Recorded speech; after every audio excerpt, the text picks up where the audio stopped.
Guys BGMI में 3.8 update चला गया है, इसके साथ इवेंट भी चला गया है। तो मैं ऐसे ही नॉर्मल इरेंगल खेल रहा था, तभी प्लेन पर मिलिट्री बेस के ऊपर से जा रहा था, तो मैं मिलिट्री बेस में जंप कर लेता हूँ।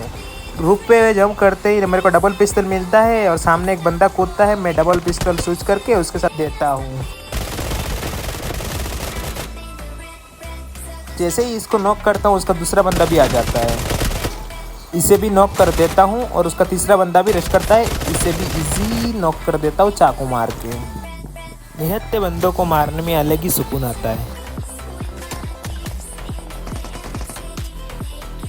इसको जैसे ही ख़त्म करता हूँ, मैं लूटपाट कर रहा था, सामने एक और बंदा स्पॉट होता है, इसको भी नॉक करके उसके टीम पे रश कर देता हूँ।